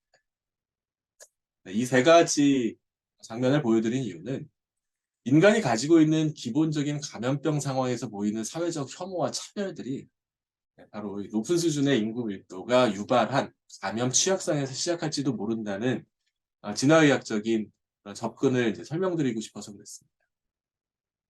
흥미롭게도 수렵채집인보다는 침팬지가 감염병에 걸린 개체에 대해서 더 높은 수준의 사회적인 혐오를 보이는 경향을 보입니다.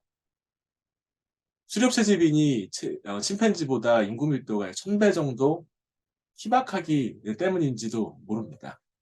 그래서 침팬지는 이 몸이 다쳐서 고름이 나거나 냄새가 나거나 혹은 이제 불구가 된 소위 장애를 앓게 된 그런 침팬지에 대해서 외면하고 내쫓고 혹은 직접 공격하기도 합니다.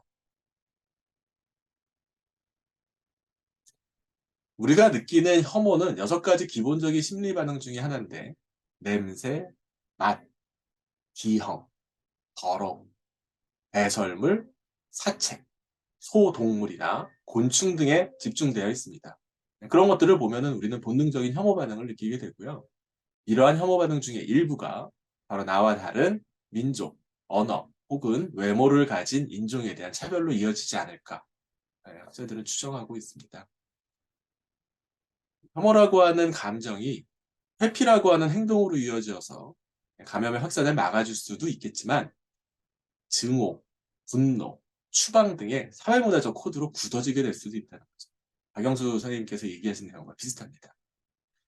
감염병이 상재한 상황에서는 인간이 가진 5가지 도덕적 기준 중 내 집단 선호, 권위에 대한 복종, 그리고 정결에 대한 기준 등이 높아지게 되고 주변 사람들을 돌보거나 혹은 공정에 대한 도덕적 기준은 점점 낮아지게 됩니다. 그래서 정신과 의사이자 인류학자였던 호라시오 파브레가는 거의 대부분의 사회적 관습이나 규준들은 질병을 피하기 위한 사회적 행동 반응에서 시작이 되었고 거의 모든 행동 규칙들은 건강상의 임플리케이션을 가지고 있다고 이야기하기도 했습니다.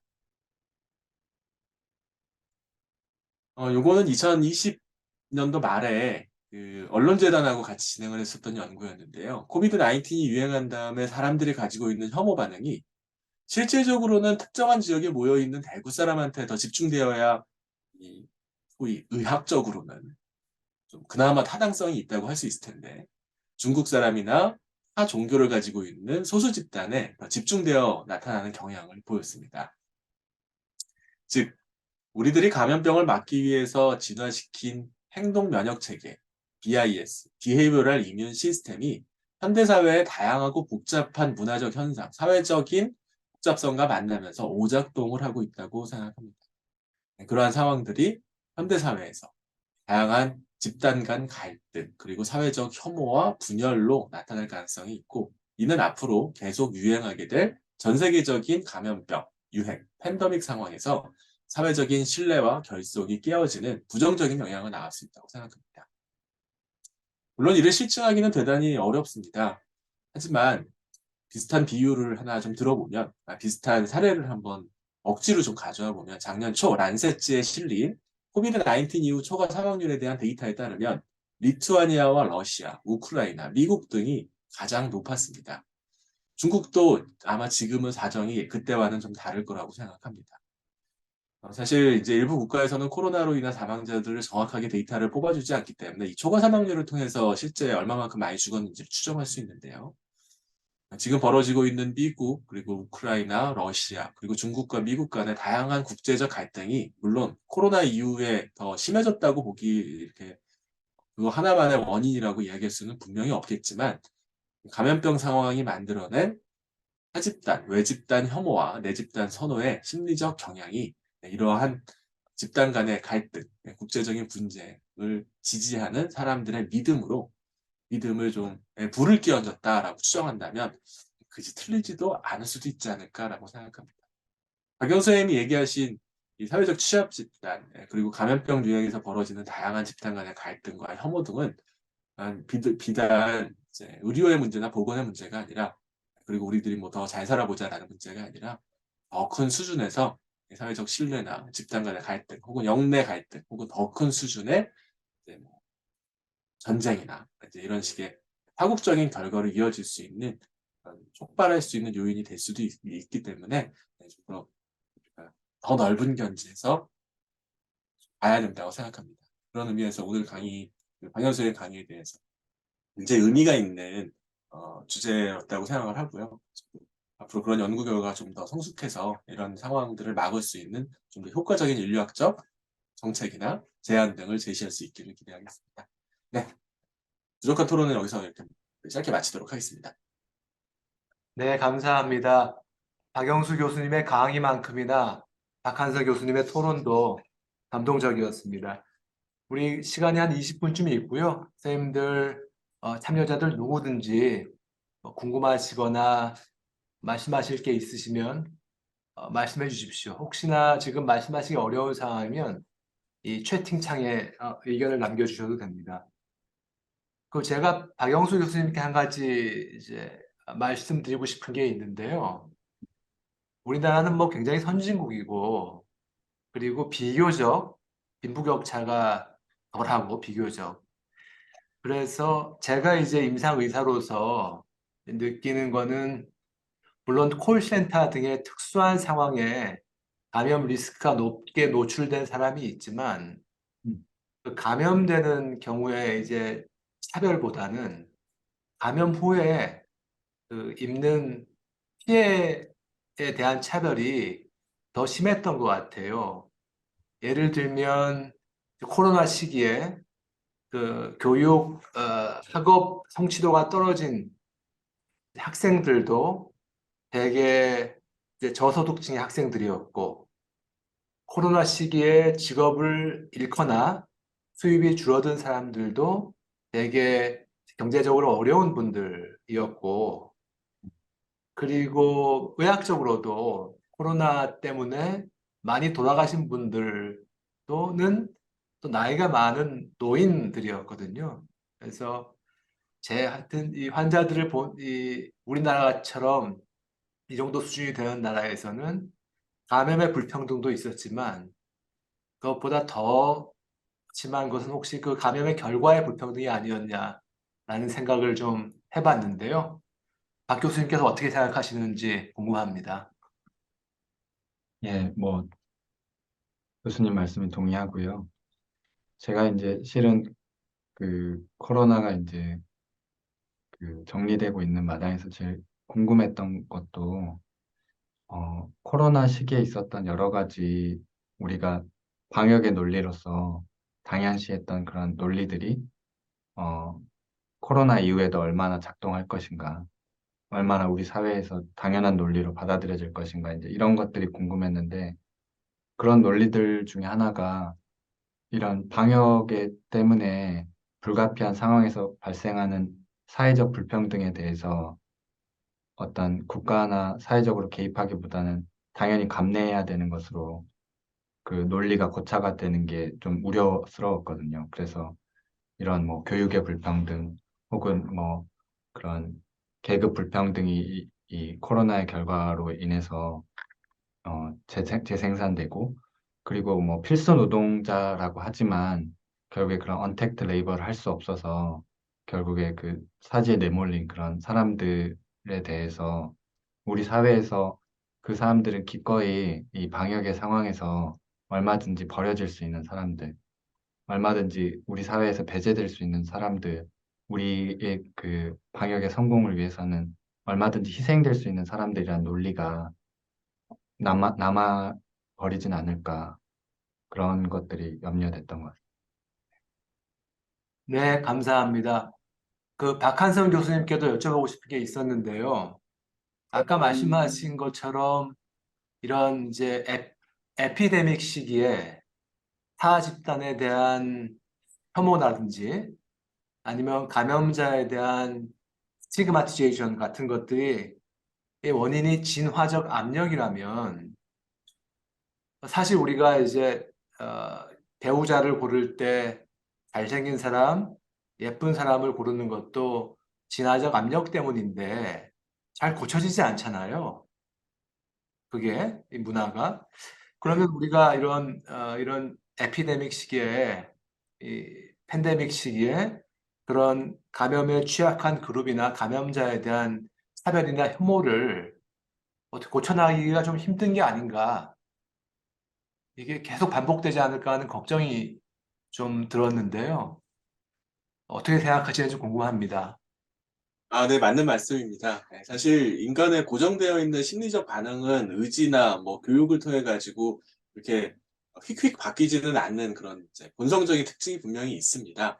그러나 이 감염병 상황은 이제 생태학적 조건에 따라서 늘 바뀌게 됩니다. 따라서 주변 상황이 감염병에 취약한 상황인지 아닌지에 대해서 정확히 인지하고 그거에 따라서 자신의 행동 반응을 조절하는 그런 경향이 있습니다.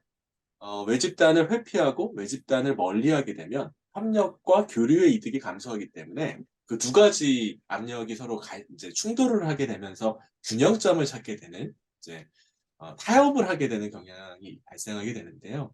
따라서 이러한 것들을 이제 적용하면서 일부 진화학자들은 그 현대 사회에서 벌어지고 있는 다양한 감염병 관련 혐오 신호들이 실제 백신이라든지 치료제로 쉽게 조절할 수 있음에도 불구하고 원시적인 혐오 반응을 강화시키고 있으므로 그런 부분에 대해서 사회적인 부분에서 어느 정도 조절을 하고 협력의 이득을 좀 더 강화하는 방식으로 이런 것들을 해결할 수 있다고 생각하고 있습니다. 그리고 그런 것들이 아마 물론 이제 뭐 20세기 중반에도 혐오도 있고 차별도 있고 물론 있었습니다만 그래도 어, 이제 인류사를 통틀어 봤을 때는 20세기 초반부터 불어오기 시작한 다양한 자유주의라든지 혹은 민주화라든지 이제 평등에 대한 사람들의 이 높은 수준의 지지라든지 하는 경향이 백신 개발 그리고 항생제 개발을 기반해서 이제 나타난 사회적인 결과일 수도 있다는 물론 이제 입증할 수는 없는 주장입니다만 그런 주장들이 있습니다.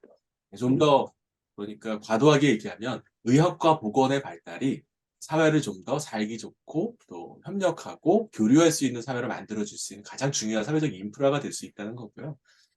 그런 면에서 이런 식의 행동면역 체계를 기반한 사회적, 보건적, 또 이제 의료적인 접근이 이 감염병 시대의 사회적 정책을 만드는 데 있어서 적용이 될 필요가 있다고 생각합니다. 네, 네, 감사합니다. 조금씩 나아지고 있다. 느리지만 이런 말씀이시죠? 네, 그렇습니다. 네. 자, 우리 선생님들 누구든지 두 분 교수님께 궁금하시거나 또 제기하실 의견이 있으시면 부탁드립니다. 안녕하세요. 저 의료관리학교실에서 석사과정하고 있는 신유경이라고 합니다. 네, 그 감사합니다. 박영수 교수님 발표 잘 들었는데요. 다름이 아니라 그 콩고에서 이뤄진 에보라 관련 개입에 대해서 좀 더 궁금했던 부분이 있어서요. 그러니까 예를 들어서 우리나라에서 우리가 어떤 개입을 할 때 어떤 지역에 뭐 가게 되면은 뭐 일반적으로 뭐 공문을 보내거나 사전에 우리가 이런 조치를 할 거다라고 미리 공지를 한 다음에 이제 조치가 이루어질 텐데 그러니까 콩고에서도 분명 그런 조치들이 이루어지지 않았을까 하는 생각이 들거든요. 그러면은 어쨌든 그게 뭐 위의 단계에서 이렇게 전달이 되면은 그 지역사회 내에서 신뢰받는 이제 네트워크를 중심으로 이렇게 잘 전달이 됐으면은 뭔가 이렇게 외부에서 뭐 PPE를 입고 온 사람들이 갑자기 막 오는 게 되게 위협적이지 않게 느껴졌을 것 같은데 그거를 그냥 뭐 국경원 의사회가 무시하고 진행을 한 건지 또 그렇게 그러니까 그렇게 별로 신경 안 쓰고 일을 진행하지는 않았을 것 같은데 어떤 문제가 있었던 건지 좀 더 궁금했습니다. 예, 좋은 질문 감사합니다. 일단은 그 아프리카의 많은 국가들의 정부가 우리 한국 정부처럼 아주 효율적으로 작동하는 곳이 거의 없거든요. 그래서 뭐 공문이 보내지고 그게 전달되고 의사소통 채널이 있고 그런 경우가 실제로 작동하는 경우는 거의 없다고 생각하시면 되고요.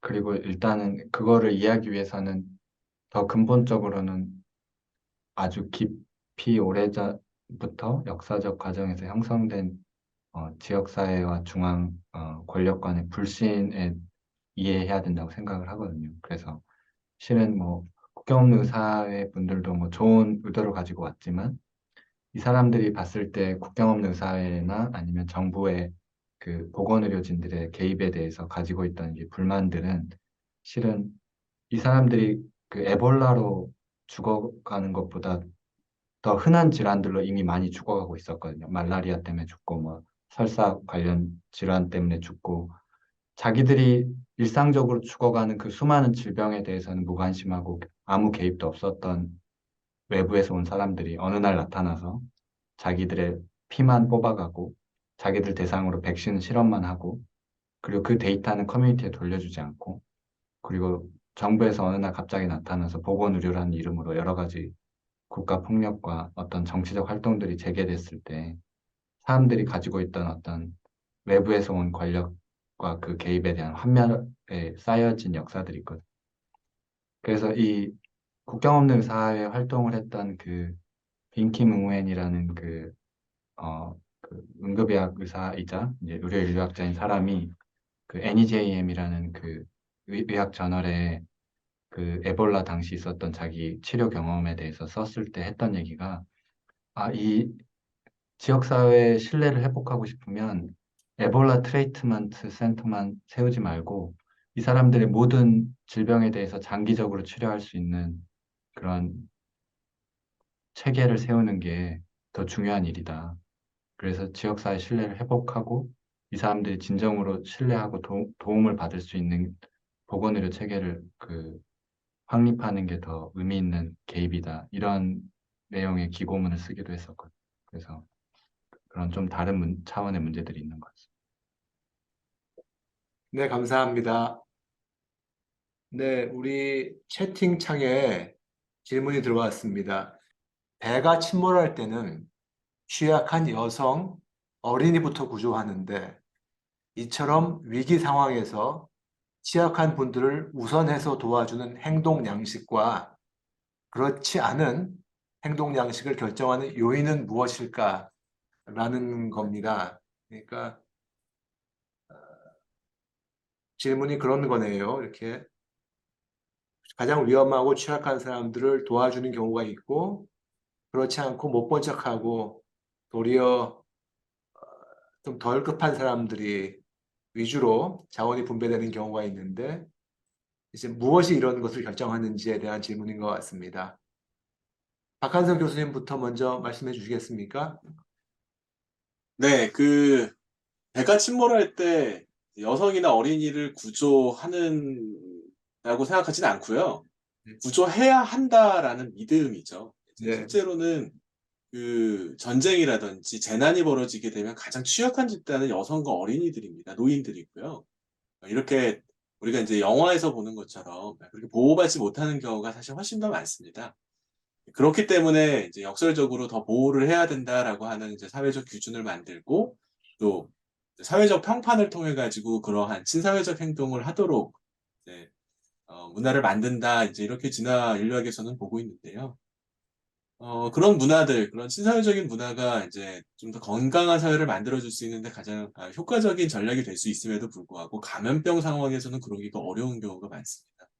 감염병 상황에서 종종 이제 편견과 배제의 대상이 되는 집단들은 감염병을 일으키거나 혹은 일으킬 것으로 추정되는 집단들이거든요. 코로나19에서 이제 19가 유행했을 때 중국인이나 이제 아시아인들에 대한 혐오가 높아지고 이제 그러한 혐오가 굉장히 비등을 했는데 의학적으로는 옳지 않다 하더라도 사람들은 중국에서 코로나가 유행하고 또 아시아인들이 뭐 그쪽에 살고 있으니까 이제 혐오하고 이제 배제하려고 하는 심리적 경향을 막기가 대단히 어려웠습니다. 왜냐하면 감염병이 한번 우리 집단에 들어오면 자신뿐 아니라 우리 집단에 있는 뭐 여성과 아이들, 노인들도 위험해진다라고 하는 내 집단 선호의 심리적 경향이 더 강력하게 작동하기 때문입니다. 따라서 그 전 세계적인 팬데믹 상황에서 이러한 집단적 이기주의를 막고 또 특히 집단 내 소수자의 혐오를 줄이도록 하는 시도는 굉장한 챌린지입니다.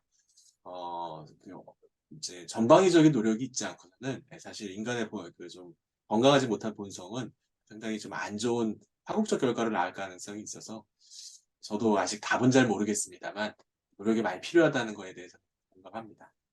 저 한 네네. 가지만 여쭤보면 그러면 우리 타이타닉, 영화 타이타닉에서 보면 구명정에 아이들과 노인을 먼저 태우잖아요. 아마 네네. 사실이었을 것 같은데 그런 일이 좀 드물다는 말씀이신가요? 네, 이제, 진화사 전체를 봤을 때는, 네, 그렇습니다. 이제 집단 간의 갈등이 두드러지기 시작한 거는 그 신석기 초기부터라고 하는데요. 신석기 초기에 집단 간 전쟁이 벌어지게 되면 여성들과 아이들은 대개 죽거나 혹은 이제 네. 제가 굳이 표현하지 않아도 몹쓸 행동을 당하는 일이 대단히 많았습니다.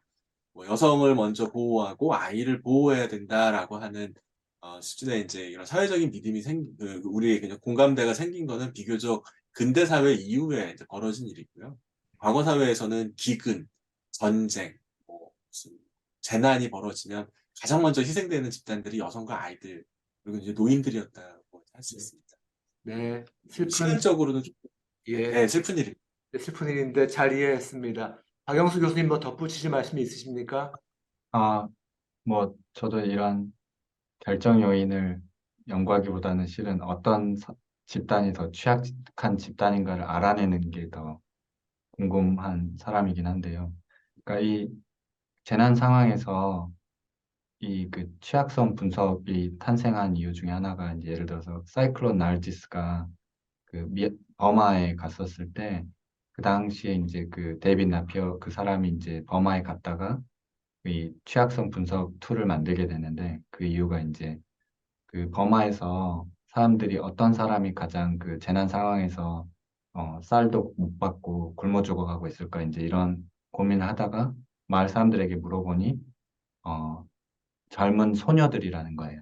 왜냐하면은 그 불교 국가이기 때문에 실은 모든 구호품이 그 절을 통해서 전달이 되는데 절은 남자들만의 공동체였거든요. 그래서 그 어린 소녀들이 그 절에 출입할 수 없기 때문에 그 소녀들이 생계를 유지하기 위해서 노동에 종사하게 될 수밖에 없는 상황에 내몰리고 있다고 해서 그런 집단을 실은 인터뷰를 하다가 알게 된 거거든요. 그래서 실은 어, 이 재난 상황에서 가장 취약한 집단이 어떤 집단일까를 좀 더 구체적으로 알아보는 데 더 관심이 있습니다. 결정 양식은 제 생각에 박한성 교수님 더 잘 설명해 주실 것 네. 네, 저 잘 알겠습니다. 이제 마지막 질문이 하나 들어와 있는데요. 시간을 보니까 이 질문에 대해서 두 교수님께서 각각 답을 해주시면 좋을 것 같습니다. 채팅창에 들어와 있습니다. 그 질- 이몽탁 교수님도 손을 드셨는데요. 예, 임 교수님 먼저 진행해 주십시오. 아까 뭐 지역 얘기를 잠깐 말씀하셨는데, 그러니까 뭐 저는 이제 좀, 그러니까 뭐랄까 하여튼 그 원인을 파악하자는 입장에 대해서는 좀 충분히 이해를 하고 말씀도 잘 들었습니다. 더 자세하게, 디테일하게 들어가자는 말씀 들었고, 그 다음에 제가 지난번 학교에서 코로나19 대응의 다양성위원회에서 만든 그 모임에 가봤더니 진짜 그 신체 장애를 가지신 분들은 자기들이 아주 중요하게 쓰던 문을 잠가서 남들이 느끼지 못하는 고통을 겪으셨다고 그런 말씀 하시더라고요. 하여튼 그 잠깐 박 교수님께서 지역 사회 얘기를 잠깐 하셨는데 만약에 그러니까 이거를 이제 시스템을 개선하고 뭘 바꾼다고 했었을 때 그 유닛을 그러니까 지역 사회 수준으로 쭉 이렇게 내려보내는 게 나을 것 같다는 생각이 절 들기는 하는데 뭐 그런 맥락에서 어떤 그 그러니까 대응책의 어떤 그 레벨이랄까요? 그런 거 어떻게 생각하시는지 가지고 계신지 궁금합니다. 네, 박영수 교수님 부탁드립니다. 아, 제가 그런 체계적인 정책적인 사고를 할 수 있는 사람은 아니긴 한데, 제 생각에는 그 지역 사회 내에서도 실은 그 취약 집단이 다양한 양상으로 존재하기 때문에 제 생각에는 이 전염병 상황에서 이 취약 집단들이 그 취약한 슈퍼 전파자가 될 가능성들이 굉장히 크거든요.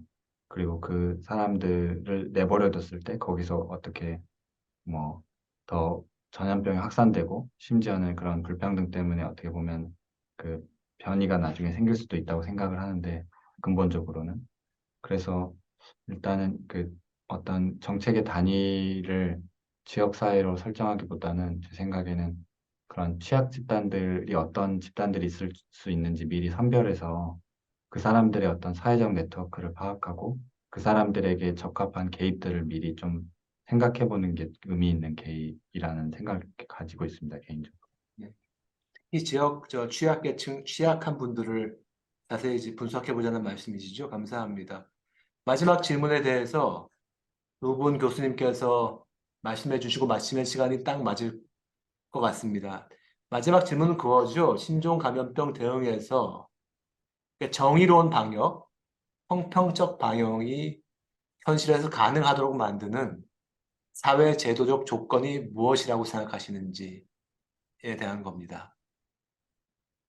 박한서 교수님 네, 마이크. 제가 먼저 네, 네네. 말씀 네, 제가 먼저 짧게 얘기하겠습니다. 그리고 이제 박영수 교수님이 마무리하시면 좋을 것 같습니다. 네. 네, 그 신종감염병 대응과 관련돼 가지고 너무 뭐 헤아릴 수도 없을 정도로 중요한 아젠다가 너무 많습니다. 그런데 코로나19가 어느 정도 특히 이제 그 서유럽 사회하고 아시아 사회에서 어느 정도 통제가 되니까 사람들의 기억에서 다 사라져버린 것 같다는 그런 좀 안타까움도 있습니다. 많은 얘기가 있을 수 있는데요. 저는 가장 중요한 게 이제 이 백신 개발과 치료제 개발의 그전 세계적인 거버넌스 체제라고 생각을 합니다. 그 이제 백신 그 배분과 또 이제 공급, 또 지적재산권, 가격, 뭐 분배 방법 이런 걸 둘러싸고 상당한 갈등이 있었고 지금은 어느 정도 통제가 됐지만 이제 제2, 제3의 코로나가 발병을 할 경우에는 같은 문제가 또 발생할 수밖에 없거든요. 의학적인 그런 이제 기술 개발의 수준이 정말 제가 기대하는 것 이상으로, 제가 예상했던 것 이상으로 굉장히 좀 눈부시게 발전을 해서 정말 초고속으로 백신을 개발했다는 건 좋았는데, 그걸 사회적으로 어떻게 잘 배분하고 또 이제 공평하게 나누어질 거에 대해서는 아직 이제 이 사회적인 거버넌스 체제가 충분하게 만들어지지 않고 집단적 이기주의로 좀 가는 경향이 있는 것 같습니다. 그래서 지금은 어느 정도 통제됐지만, 이제 앞으로 올 팬데믹 상황에 대비해서 그런 것들을 잘 조정할 수 있는 그런 소극적 행위자의 노력이 좀 필요하다고 생각합니다. 네, 감사합니다. 박한성 교수님 하신 말씀에 깊이 공감하고요. 결국에는 이 정의나 형평을 어떻게 정의하고 그거에 대해서 사회적으로 공감대를 형성하고 뭐 국제사회에서 그거에 대해서 어떻게 미리 동의를 하느냐의 문제라고 생각을 하는데 만약에 우리가 그러한 어떤 정의나 형평의 문제를 이 또 다시 올 팬데믹 상황에서 가장 취약하게 될 집단들에 대해서 우리가 어떻게 그 사람들이 소중한 사람들의 생명을 잃지 않고 또 어떤 트라우마적인 기억을 잃지 않고도 자신들의 삶과 정체성을 유지할 수 있게 만들어줬는지를 그 형평과 어떤 뭐 정의의 기준으로 삼는다면 우리가 또 다른 팬데믹을 준비할 때 또 새로운 접근을 할 수 있지 않을까 생각합니다. 네, 감사합니다. 마지막 질문 받고 가죠. 박한서 교수님께 드리는 질문 같은데요. 이제 긍정적으로 아닌 말씀하신, 것 같습니다. 아니, 박영수 선생님 같습니다. 그런가요? 네. 네. 네. 박 교수님 보이세요? 예, 박영수 교수님. 예. 네. 이 긍정적으로 말씀하시는 것이, 연구의 결과, 실제가 있는 건지, 아니면 이제 희망하시는 건지라고 이제 네. 물어보시는 것 같습니다. 어떻게 생각하십니까? 이게 둘 다인 것 같은데요. 네. 근데 그 문화적 실천이라는 게 항상 긍정적이지만은 않을 수 있거든요. 당연히 그 장례 관련된 풍습 때문에 그 많은 에볼라 사람들이 죽은 것도 사실이고, 그 우리 사회적 낙인에 많은 것들이 문화적 결과인데, 그러니까 문화는 당연히 사람들을 더 건강하게 하는 문화도 있고 사람들을 더 질병의 나락으로 떨어지게 하는 문화도 있는데 그러니까 연구 결과라기보다는 맥락에 따라서 그 문화가 긍정적이고 뭐 부정적으로 작동하고 심지어 같은 문화 안에서도 그런 서로 다른 면모들이 있는 복잡한 상황이라고 생각을 하고요. 뭐 당연히 실천적으로는 그 사람들이 가지고 있는 그런 문화를 바꿔낼 수 있는 그 포텐셜을 우리가 끌어낼 수 있고 그걸 존중할 수 있다면 또 의미 있는 방법들을 또 같이 모색해 갈 수 있지 않을까 하는 생각이 듭니다. 예. 네, 잘 이해했습니다. 오늘 참석자가 많진 않았지만 너무나 이 강연 그리고 토론 그리고 저 플로우의 토론이 너무 좋았습니다. 많이 배웠습니다. 이제 이제 강의해 주시고 토론해 주신 두 분 박 교수님 그리고 참석해 주신 여러 선생님들께 대단히 감사하다는 말씀 드립니다. 고맙습니다. 감사합니다. 고맙습니다.